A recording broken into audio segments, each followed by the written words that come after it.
Oh, is this the lecture hall with Seymour Hersh?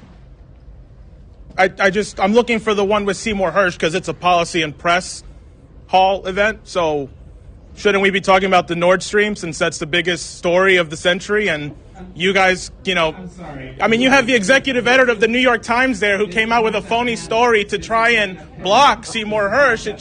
It's just kind of funny how that happened, I mean, did you even acknowledge Seymour Hersh? All of you are executive editors of papers that broke Pentagon, My Lai, Watergate. Is this the same papers or not? I mean, is there anything you've gotten right in the last 20 years, or am I mistaken about that? I mean, it's just kind of funny because Iraq, wrong. Syria, wrong. Russiagate, really wrong. Okay, I mean, the list goes on and on. So the last thing you could do to try and actually fix your reputation is acknowledge that through leaks, we had to find out that Zelensky was going to bomb Moscow on the anniversary. I mean, if you're so impartial, shouldn't you at least say, right, that Zelensky was going to bring us on the verge of World War III? That seems pretty fair. While Julian Assange rots in prison, all of you got, fat checks because he's in jail for doing your job. And you know what? Tucker Carlson ain't no Seymour Hersh, but he did something you guys are scared to do. Speak the truth and actually be critical of the war, which is why he was actually fired from Fox, because you are all cowards. Every single one of you. None of you have actually had any relevancy. And you know what? The mainstream press is now dying. Nobody's ever going to listen to you again. You have no credibility with the public. The only people who care about what you have to say are elite assholes who have nothing productive to say anymore. And it's dying off.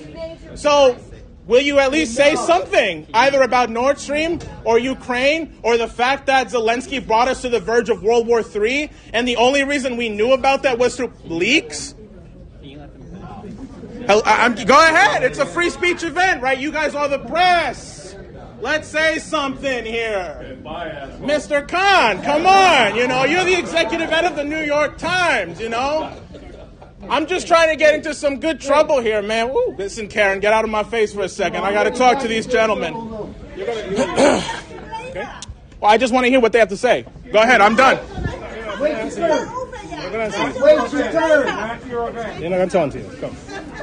Wait your turn. You could project if we can't. I would just say I think it's important to hear everybody's point of view. Yeah. So thank you. All right. I do think that we need to give our moderator a chance to ask other questions. We're on the verge of World War III. We're not doing that. Also do so. Let's go. Really, thank you. Say something about this bombing. We blew up the Nord Stream pipeline. Listen, don't stand there while there are people rotting in prison. Nobody said anything about Uhuru, right? The socialists who are in jail for being critical of this war.